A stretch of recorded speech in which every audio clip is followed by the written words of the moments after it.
Hi, I'm Aiden. I'm a POC for England, which is a point of contact for the Venus Project, and I'm a supporter, and I have been for about a year and a half now. Hello everybody, my name is Saso Luznar. I'm from Slovenia. I'm also a point of contact and have been around the Venus project for the last 2 years working on various projects. Hey everybody, I'm Shaun Hodgins. I'm in Florida now in the United States, and I've been working with the Venus Project over 4 years and current project coordinator of TVP seminars on youtube.com/TVP education. Hi, I'm Tom Hockney. I'm in the UK. I'm POC for the UK as well. And I've been involved with the Venus Project for about 2 years and aware of it for about 3 years.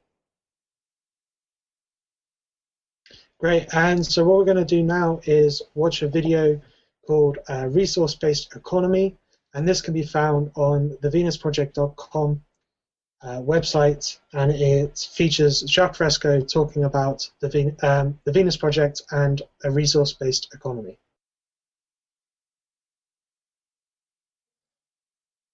What is a resource-based economy? I'm sure you've all heard about it, but a resource-based economy is entirely different than anything that has ever existed in the past. Most decisions were made by kings, politicians, statesmen, but nothing based upon resources. To better understand the meaning of a resource-based economy, picture an island somewhere in the South Pacific, and you really want to know how many people can that island support, and to what degree can the extravagance of the island be maintained. First, you have to know how much wood there is, how much water, how much arable land. Once you do a survey of the resources of that island, that can best be the method for determining how many people it will support. If the materials do not exist, you can only design a culture based upon the materials that do exist. You can only grow food based upon the arable land area and the water surrounding the island, the fish, crustaceans, all the other things.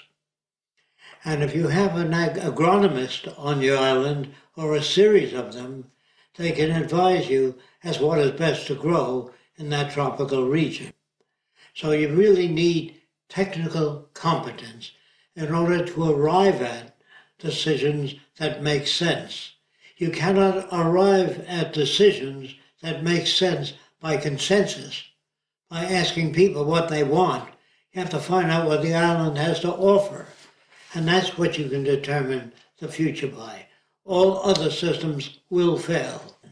Politicians have opinions about everything and information about nothing in particular. Therefore, you understand that the decisions are not made by the majority of people. They're made by the majority of people that have technical competence, that have information in the areas you wish to excel in, and methods of scientific scales of performance. If you have 1,000,000 sincere people that have no technical competence, I can assure you nothing can be accomplished. So you have to ask the questions. Can we build a society of sustainability? If you have no information as to the availability of resources, you cannot undertake such a project. Suppose you have a shortage of resources. That's the function of research labs, to make alternative materials that will substitute for lack of materials. Technicians do not tell you what to do or how to live. They merely carry out the function of designing elevators, transportation units, bridges, housing systems. They do not tell people what to do, what to think, or how to live. That's a mistake that most people make. They think that a resource-based economy has technicians that also tell you what lifestyle to use. No, they don't. The resources determine that.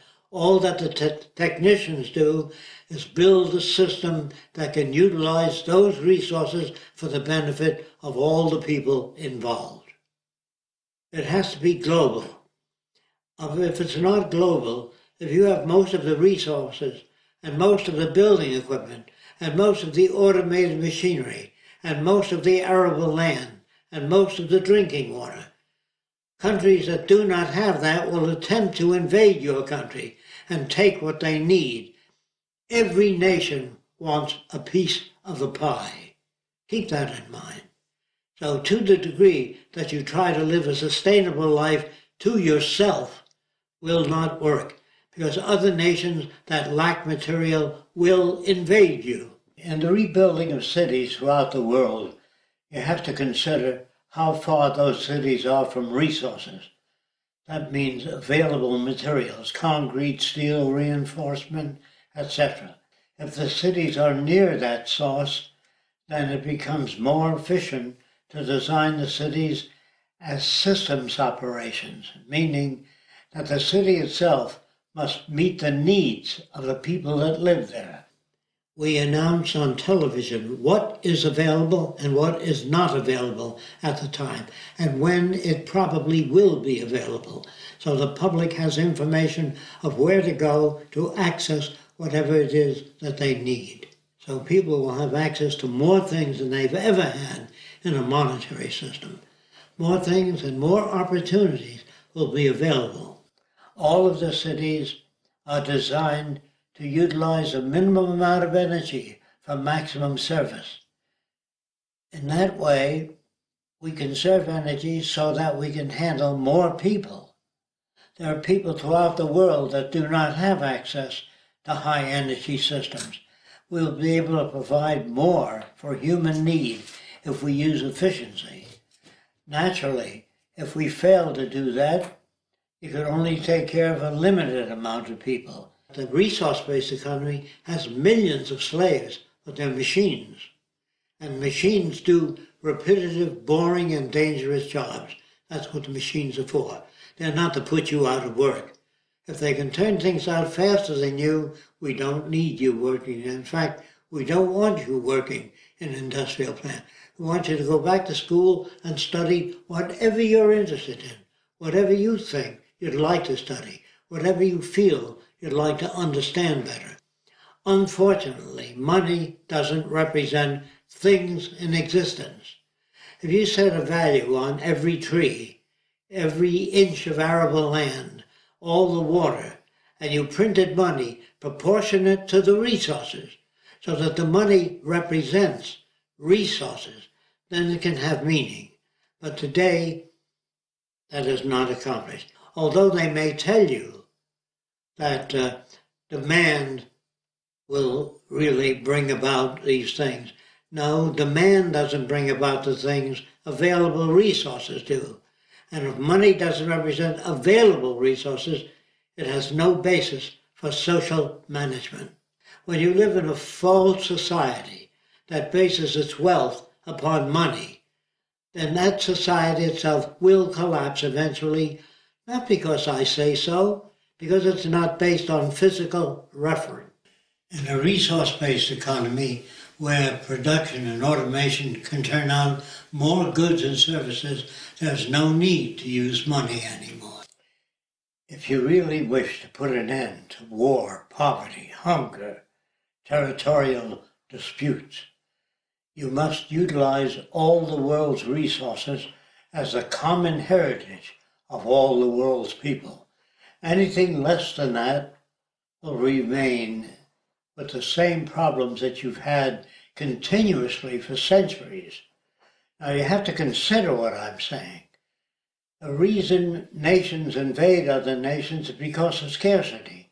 When few nations control most of the Earth's resources, you've got to have territorial disputes.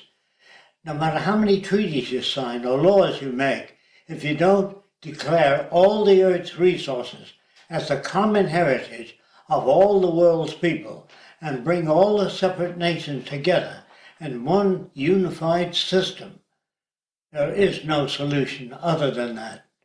And this is why we recommend a resource-based economy.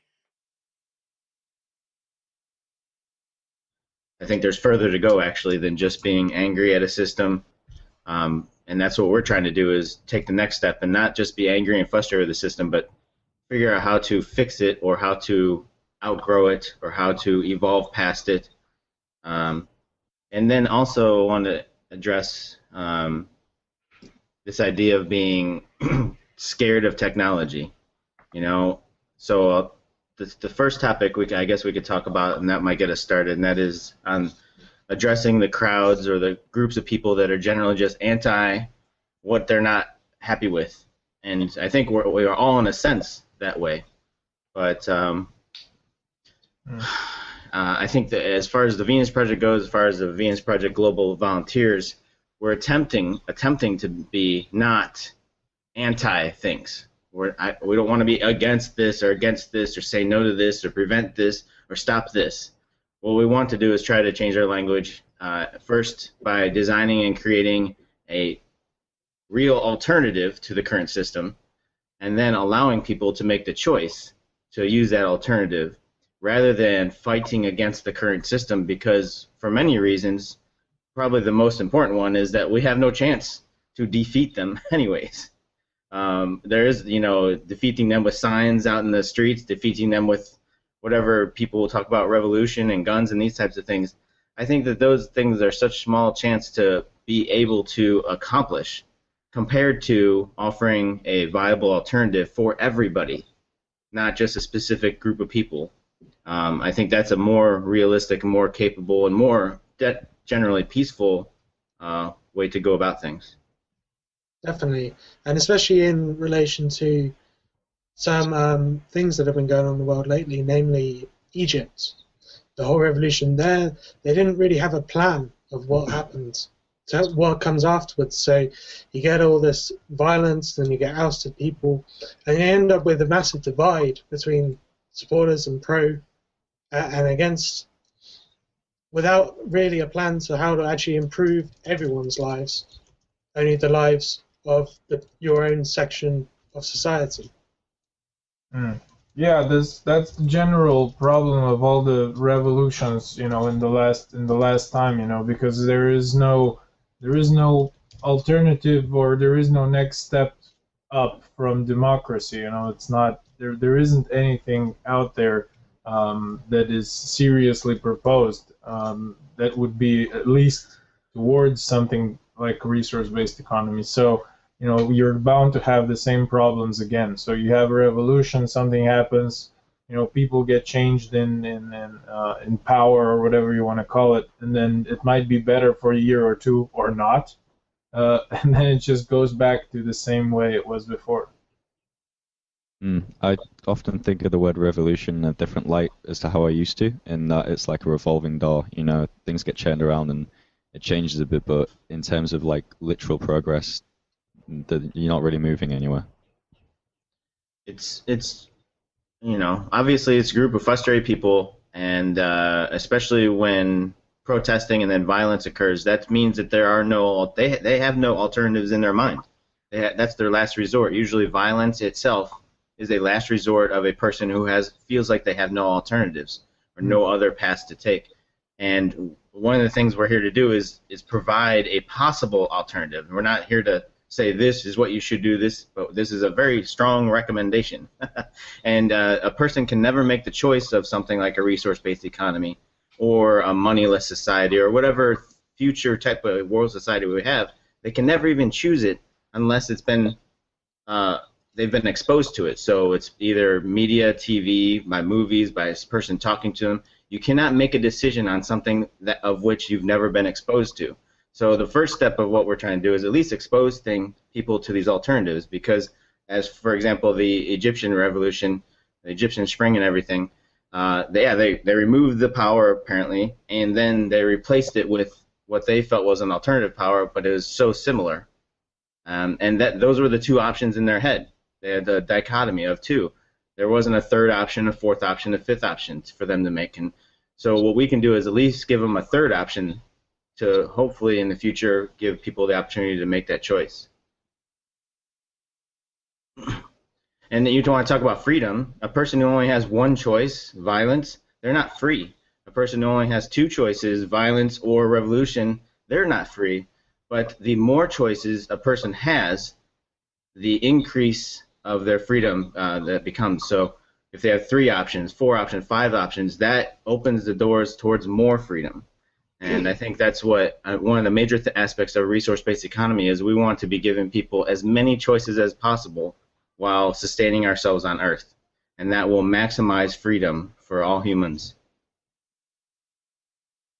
So another good point I think that was raised in that video was about the efficiency and the idea that some people now believe that we have, and there's certain stats to possibly back this up, that we are overpopulated or the Earth is going to be overpopulated in the future.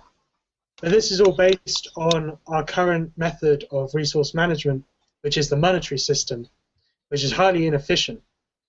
And what a resource-based economy does is you create an environment where efficiency is king. And so you get the most amount of energy or use out of any resource that you have for the benefit of all people, not for the profit of a small minority of people. Like if you think about overpopulation, the term refers to a population's needs not being met. So, I mean, if you have like X amount of resources, then your population exceeds the amount of resources which are needed to provide for those people. So it could be both a problem of literally too many people, too much population, or also on the other end of the scale, a lack of resources and resource management, distribution, etc. So, I mean, to deal with overpopulation, it seems to me that the best way would be increase the latter, the resource production management efficiency. Yeah, and increased education, of course. I mean, education is the key component in trying to get, population. Well, I don't want to say control, but population control is not needed if all the populace is actually educated, which has been shown even in this system that is chronically bad right now. It's still studies have shown this over and over again. Educated people have less children, and this is something that's not even contested anymore. There's a really good guy. He does a lot of lectures. His name is Hans Rosling, and he did a TEDx event. He's done a few of them actually, and he discusses global population concerns and kind of debunks the whole thing. And I would like to say it just plain and simple. Overpopulation is a myth. Now, it had good founding and good thoughts maybe 20, 30, 40, 50 years ago, and that was people's perception of growth rates or birth rates in other countries. But I'll give you an example. Japan this year, for the first time in history, has less population than it did last year. It actually went down in population. And so we would look into the factors of what contributed to that. Well, there's many contributions to that, but one of them majorly is education, and the other one is standard of living. They're an industrialized island, and they're a great analogy or example of Earth. They are an island in the middle of the ocean, and they have to sustain themselves and sustain their population at a certain level. If they go too high, there won't be enough resources around to sustain each other. We'll expand that to Earth, because Earth is limited resources also. So it is more intelligent, if humans want to survive, to make decisions, smarter decisions based on population growth. And so for the example of Japan, they actually went down this year. If you look at projections, they're looking to project at a maximum ever on Earth of 13 billion people. Instead of this 50 billion, 100 billion people, and then eventually we overrun the world and we're all killing each other and all that stuff. It's a myth, and it's propagated by the fear mongers or the people that make money off making you fearful, and it's incorrect. And as the internet, as cell phones, and as these types of things are occurring, global education, the numbers are going down. And specifically, educated and educated women is the #1 factor to controlling population. And it's not us controlling them, it's them controlling themselves and us controlling ourselves. And that's what I theorize will happen in a resource-based economy, or in the near future, when everybody has access to all information at all times. And if you and your wife are having to make a decision on having a baby or not, and you know that the world's becoming a little bit more higher population than you think, you might make the decision to not have the baby. So in that sense, you are controlling the global population. The global population is not controlling you. That's the difference. Great. So another good point from that video was about machine automation and how that could be used to then create this efficiency and create this abundancy to provide for upwards of our population up to much higher numbers. And also the way that automation would be used and to create technical unemployment. But within a resource-based economy, that is a positive thing. That sends people back to school, gets them educated, more interested, and more free. Whereas where we are now, people become unemployed and become poor and so on. So that's a good example of using machines and automation and science for the concern of humanity rather than for the concern of profit, which is what a resource-based economy is about. I think a very good example of that is already happening right now if you really look at it from a right perspective. Because if you look at developed countries such as England, USA, and whatnot, these are the percentages of people that are employed by or in all these fields that are necessary, absolutely necessary for sustaining human life, such as energy, agriculture, and production, is 20% maybe. Just the agriculture itself, less than 1% or less than 2%. So this is extreme production, where you have 1,000 people providing for 1 million, and this is shown all over the world. And if you look at it that way, then there's 80% of employment out there that is not basic human needs. So there's so much stuff that can be automated, whereas right now the rest of 80% of the world is just selling basically their time to one another. That's what's happening. So on the Venus Project's website, thevenusproject.com, there is a whole load of frequently asked questions from over 25 years. We've kind of picked out a few, and the one that Tom's mentioning right now. One of the most frequent questions I kind of get whilst talking about machines taking kind of the jobs and doing them much more efficiently than people, manual labor jobs, is more often than not, is would people not lose their incentive?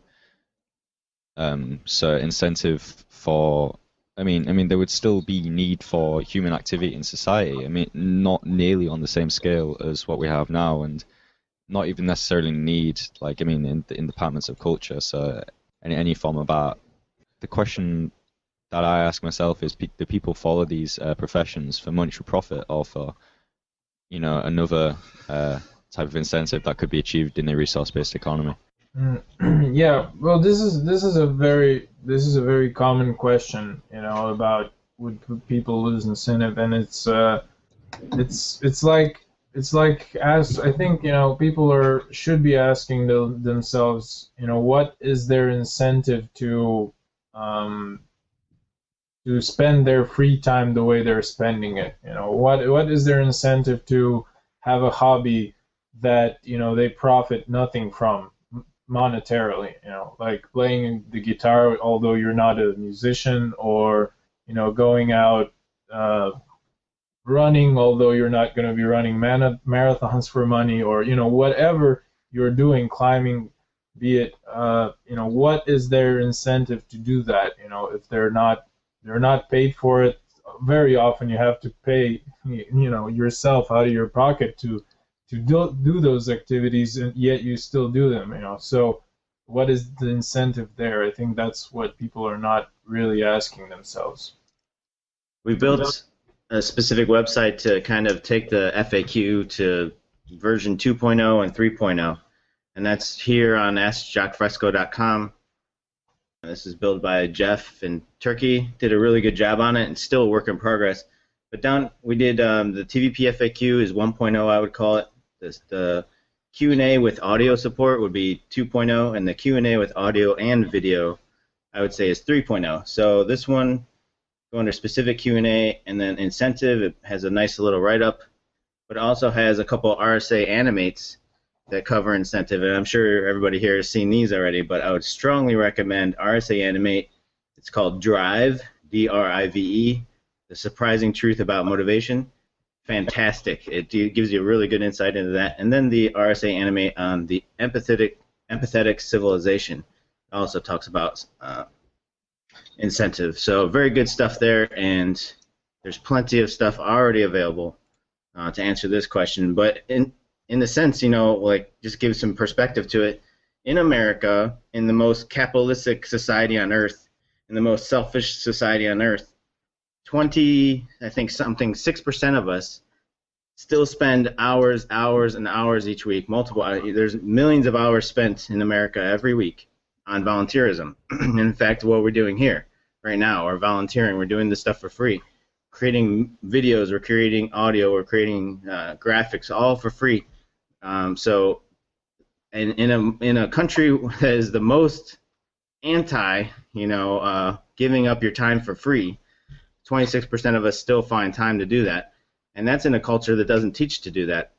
And imagine a world or a culture that is teaching people to do things, in that sense, to be giving to others, because by giving to others, you're actually giving back to yourself, because you will have an effect on the entire globe and how things are working out. So it is a selfish endeavor, actually, to be helping each other out. In a resource-based economy, to be improving society is to be improving your standard of living. So that will be the incentive then. And then there's tricks, there are tricks where you can, Jack has talked about, what about that person who's just going to sit around and play video games all day, and that would be a transitional more type of thing. I doubt it would happen in an actual fully realized resource-based economy. But even so, if somebody were to be sitting home playing video games all day, there would be incentives. For this person to eat, he might have to go and walk up the stairs. For him to play the next video game, he might have to program it a little bit. He might have to assemble the actual controller. These types of things where you're kind of creating the environment where the person is essentially forced to do something, and then they might get the reward out of that, which might incentivize them to work more to get the reward out of that, to work more to get not the reward necessarily, but the result out of it, and then fold that back into society where what they are doing is benefiting society also. And Jack also talked about children. How do you get them to exercise? You put the playground on top of a hill across the river, so they have to go across and row a boat, just to get to where they're going, or it might be a classroom that they're really excited to go to. So you build these things into the environment, and people will do them. I don't see people out there protesting a hill or a mountain, to get to where they need to go. They're not going, I'm not going up that mountain, or they're not holding up signs saying, take down this mountain, I'm tired of walking over it. No, it's a normal thing in the environment, and they use it. They have to. There's no choice about it. So we can use some of those tricks to ensure that humans are not sitting around lazy all the time, I suppose, but without a means of controlling them. We don't want to go into that asset. And some of these things are already happening even in the capitalist system, and some of the links that Shaun referred to, you can take a look at them. What Google is doing, Skype, Linux, and there's a lot of companies out there that have these week, a day of the week where they have absolutely relinquished control of what the workers are doing. Kind of just saying, what, you guys are doing a great job. You have some ideas for new project. Just go and collaborate and do them. And there's some really, really cool stuff that come out of that, come out of those days, where people just collaborate and do things that they, had ideas for doing. So this is something that's already been exhibited, even in the system that we have right now. And most of the technical developments that have actually physically improved a lot of people's lives over the last, say, 200 years have been made by scientists and by inventors who weren't, at the time, motivated by profits. They were normally shunned by their peers at the period of time. They normally died impoverished. And limited. They were limited by profits also. Yeah, definitely. Yeah. I think it's important to note as well that if someone did want to sit around and explore video games or something like that, which, I don't know, other people may consider not beneficial to society at all, that's not really a problem in a resource-based economy for them or society, because society is running quite well. The fundamental needs of the people have been met through automated machines, and if I want to spend my life doing something like that, I both have my needs met and society's doing fine on its own as well. So it's essential. I just got an idea. I think that it's been touched on, but I don't know if it's been explained like this. And is that inside the video games or some similar situation, we would build in a problem of society. So say we're having a problem figuring out how to deal with the span of this, this cut in the ground, this crevice, this canyon or whatever, and we have to build a bridge across it. Inside the video game this person is playing is this problem and the tools that we have available to fix it, and they're seeing it as a puzzle. But you know how in video games there's puzzles, and we could utilize the brain power of somebody who is just sitting around playing video games, and we could measure the results and how they build that bridge and say, is this a correct way to do it? And that could be something added to the technical team that is also working on this problem. So, I mean, you can fold in that sense, you can fold in those supposed lazy people that everybody is thinking about, and fold it back into society and being useful.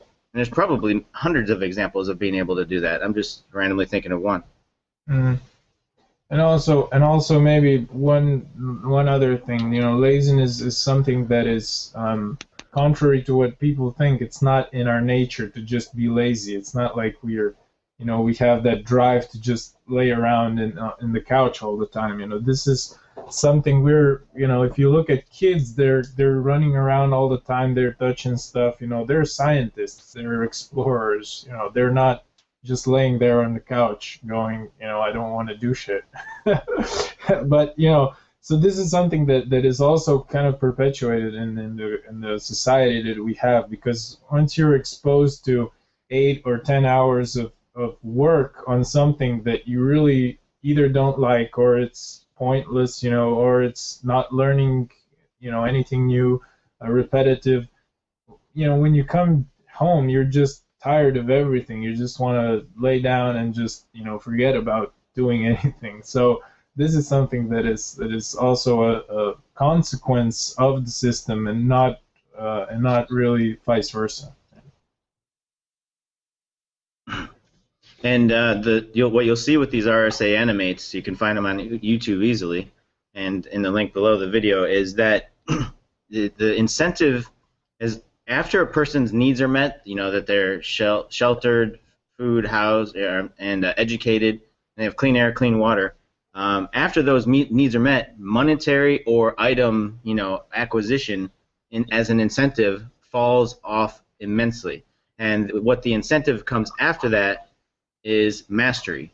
And that means that we are, as humans, incentivized already for exploration and mastery of whatever it is we're endeavoring into. And there's been studies done in, the 5,000-hour rule. 5,000 hours is actually a lot. But in the resource-based economy, for us today, it's a lot because we're working, we're raising kids, we're trying to survive. In the future, we will have multitudes of masteries because we'll have the opportunity and the time to get that 5,000 or 10,000 hours in each area. And in fact, our education techniques might make it not necessarily need 5,000 hours. Might need only a few hundred hours in an area to become the equivalent of a mastery in that specific area as today. So what I'm getting to is humans could be theoretical masters in so many areas in the future because they will simply have the time to do so. And in today's world, we're all stuck below that threshold because we're all in survival mode. And while we're stuck in survival mode, yeah, sure, incentive is based on trying to survive, and that's linked to acquiring money today, so we can acquire the needs of our ourselves and our families. So what we're trying to do is surpass that and get humans to a place where they can actually begin to live, and then we can begin to have an actual civilization. Yeah, and bearing in mind this applies to everyone anywhere on the globe right now. So like the standards and living conditions of people will be equal. Like just because you live in Africa, or what would be considered a third world country now, well, those places would be innovated, and until standards and conditions there would be equal to England or America. So I mean, the standard of education, the standard of motivation, this standard of like expertise would be a global thing. So not only is it a high standard of education, but also a high reach of education comparative to today. Yeah, every brain on Earth has the capability to reach the level of somebody like Da Vinci or Einstein.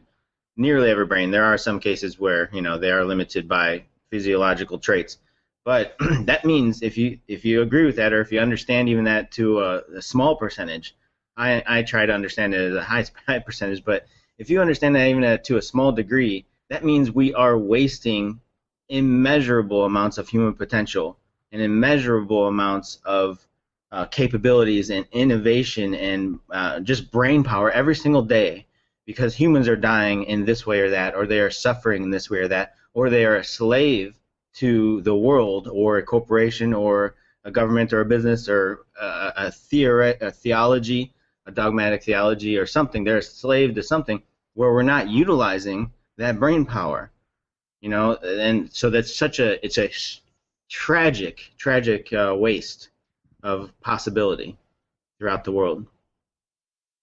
Great. So I think this would probably be a good point to go on to the next frequently asked question that we have set up. So the next one is, isn't it just decent people that we need in government? Yeah, we touched up on this one actually before. Talking about revolutions and whatnot. I think it's very applicable here.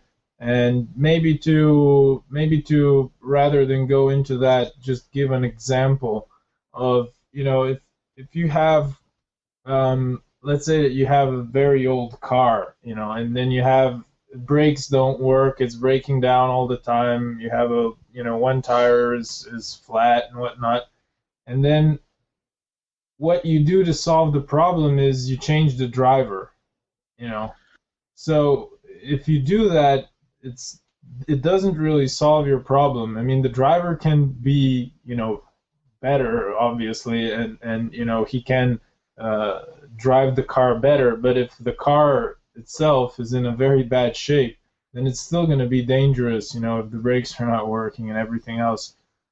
So just changing the car's driver is not going to solve your problem.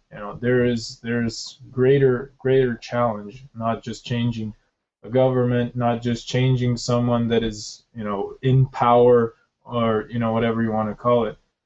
This is not long-term solution to the problem, and we've seen it in all these revolutions and whatnot. You have a dictator that is being removed from power, and then you get a politician or a party or whatever that comes to the government and is in power, and nothing changes, and we've seen that everywhere, and it's been like that in Slovenia as well. Changing a prime minister doesn't do anything, basically. It's like, that's a good analogy. I like that. And it's like we don't want people making decisions, people in power making decisions. We want decisions regarding society to be arrived at through the best methods of data production, interpretation, analysis, whatever that may be. So to think that having humans elected into power, humans with their agendas and their values, being the best form of making those decisions, it seems to me that would be incredibly inefficient, and that a better solution would be automation, as we discussed earlier. Yeah, and another point, that we often try to present is that not no one person, what you're doing when you're voting for someone or when you're changing the government, from one side to the other or one person to another, it's just there is no one person that can make the adequate changes, because if you ask them, how are you gonna improve the social status, how are you gonna increase the agricultural yield, how are you gonna solve these problems, there is no systemic answers to that. There's just a lot of talk about what we're gonna try to do, but there is no physical reference to what can actually be done. That's something that you don't hear. And in addition to that, you only vote for that one person once every 4 years, and after this person or party is elected to power, or whatever you want to call it, you have zero say in what they're going to do. They can go back on every word that they gave. They can go and change whatever laws or constitutions or whatnot, and you are powerless to prevent anything. Great, and we just got one last FAQ to go over, which I think leads on nicely from that last question, which is, what are the safeguards against the abuse of power within a resource-based economy?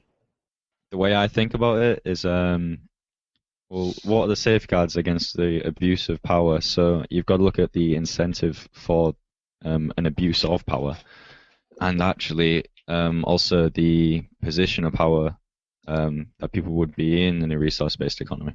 Decisions are arrived at, and it's a community thing, it's a global thing. It's not one person kind of, it's a team of the best people who are equipped for that job, and the best materials and resources and machines that are available for that job also working on that. So, I mean, in terms of position of power, there's very, very few positions of power which would be able to incite significant kind of bias change in a resource-based economy. And another major point is incentive. So, like, I mean, what is it? Say I'm someone who wants to abuse my power in a resource-based economy. Say I have power of, I don't know, influence. What is it that I want? I mean, I have any material good that I want, I can get. Okay, I have resources provided for me, all terms of media. I can travel all around the world for free. I could be in Beijing in 6 hours. What is it that what is my incentive for power? Because I mean, it's a misconception that human beings, or any animals for that matter, seek power. I mean, sure, seeking power seems to be, when you kind of study behavior of animals in primitive societies, and you study it, and you see there are trends of animals trying to gain power. But I mean, you've got to look at the society always when you're studying behavior. You've got to look at the environment, and it appears in these cases that these people are insecure. I mean, that they're seeking power because they don't have access to resources, or it could be a mental resource such as security, or love, well-being, self-confidence, that kind of thing. So, I don't see an incentive in a resource-based economy to seek power besides, say, mastery. Like, if I want to master an instrument, I suppose that would give me power, because it would give me the ability to play the instrument well and achieve the goals that I want. So, I mean, the question itself, if you look at it semantically, you break it up, instances of power, it's like that can be a very small thing, such as being good at an instrument, or a large thing, such as in the case of today, when we have people making decisions which affect billions of other people. So where I see so-called power being within a resource-based economy is in the development of new technologies which will be implemented within the world as one of the main kind of places of how people could affect change. But this would only go through with the use of the scientific method. An important part of the scientific method is peer review by competent people. So if you make up this whole experiment which doesn't work, and you create this new system, no fault of your own, it's not going to go in and abuse other people, and it's going to be tested and thoroughly checked before you put in, and the positives and the negatives of any change to society would be looked at in detail before it gets implemented, and it will be looked at by a group of people, probably a very wide group of people, and the information will be made available to all people who are interested. And also, people's values will be aligned to scientific principles. So what I mean by that is, I presume that if someone were to invent something and it were to, say, fail for whatever reason, in the example you give, that person wouldn't feel an egotistical need to perpetuate that invention, you know. Yeah, so also all these, regarding failed, so-called failed experiments, this is a problem that exists because of the monetary system as it is right now. That's why, people, really don't want to fail at anything they do, because they've had to have gotten, possibly millions for the project, and if it's not working, then it's likely that they're going to get their funding cut, and things like that. And also, if they don't succeed, next time they will apply for some sort of grant or do an experiment. People will look at them personally as being the reason that something failed before, and might, that will perpetuate kind of into the future that they will not get a grant for doing something. So you have all these mechanisms inside this culture that actually prevent people from being honest and saying, what, this doesn't work. We've proved that it doesn't work, because that's also a good thing. You've proved that something doesn't work, so, all this millions of people around the world don't have to do this experiment again.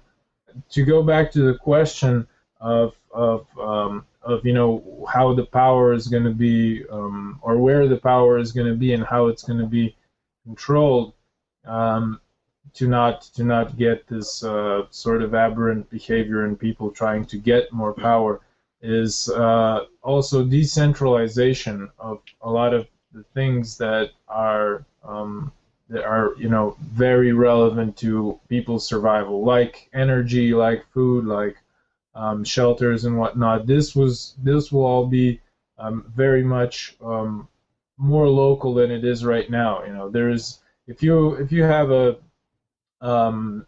your food supply is dependent on shipping it from China and from Spain halfway across the world, and you're dependent on that, and if something goes wrong, you're going to starve.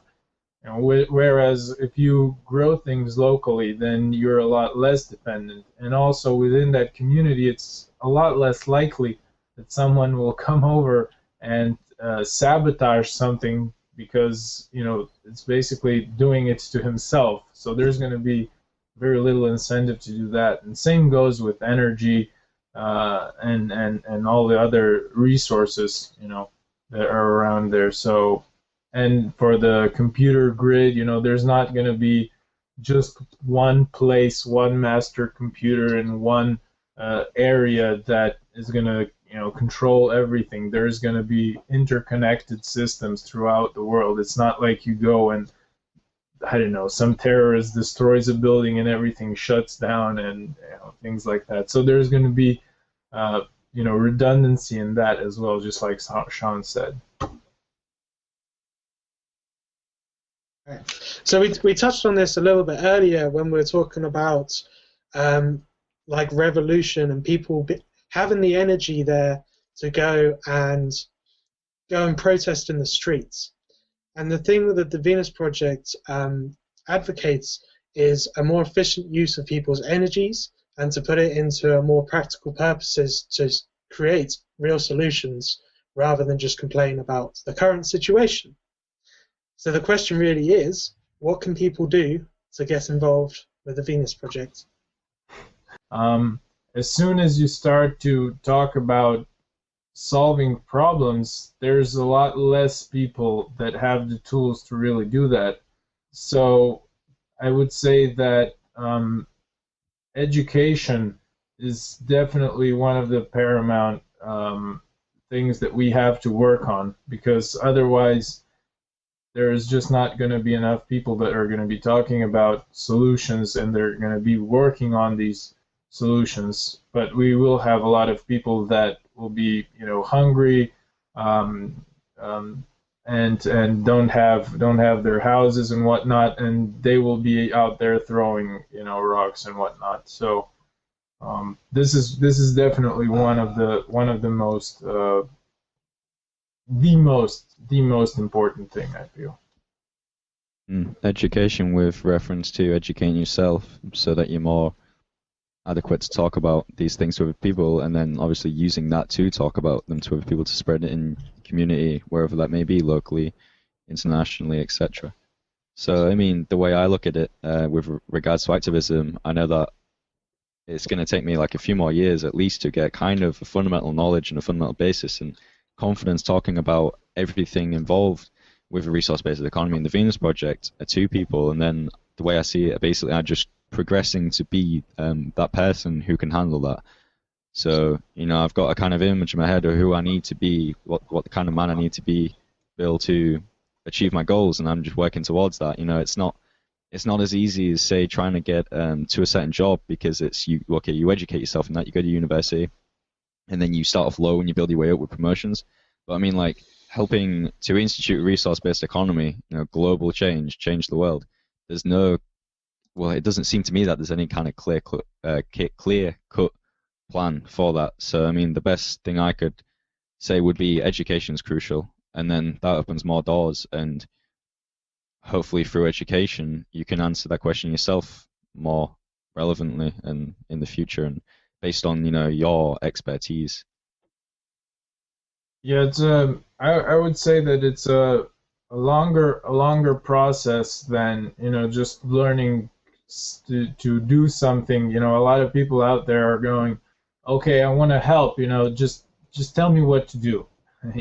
As if there is one task that is going to be enough for getting this idea out there. It's not. It's just something that it's hard to accept for people, that first we have to educate ourselves before we start talking about these things, and that's kind of that's one of the first let's say deterrents from a lot of people being active, because they think, or they are looking for a solution that is, do this and tomorrow everything's going to be okay. And it's not like that. It's the problems, like Tom said, are so huge, so global, so so much, touching so many topics, that it's just impossible and not realistic to assume that you're gonna just, I'm gonna do this and everything will change. It's not like that. Because and we want people to educate themselves, but one of the foundational things is comprehending and understanding human behavior, or behaviorism in general. Those still have hang-ups on human behavior and behaviorism, and saying that we're talking about incentive. That's just one aspect of human behavior, and people will say this can never happen because humans are this way, or humans are violent, or humans are antisocial, or they're incapable of collaborating correctly. And the thing is, that's an aspect with limited information and education. And there's so many resources on YouTube, Google, all kinds of places, specifically YouTube, for you to learn about much more about human behavior from people who have spent decades, 30, 40 years in these fields. And they're dealing with different things like behaviorism in social situations, behaviorism. They study, like James Gilligan studied for 30 some odd years, 20 or 30 years, criminals, and what created that criminal. And that's another aspect to resource-based economy and the Venus Project, is to comprehend why something happened, not to just label it and shuck it away, but to comprehend why something happened, why somebody became this criminal. Because the idea is that it's not inborn. There is no inborn trait for somebody to become a criminal. We do have limited inborn traits, such as surviving and flourishing and communicating with the mother or the parents or the people as we're born, but everything else, nearly everything else, is due to our environment. So that's what I theorize is 70, 80, 90% our behavior is controlled by environment, and that's basically the argument of the Venus Project. And if it is controlled by environment, and if we are able to improve that environment, as we very well know we can through technology today, we could improve overall human behavior immensely.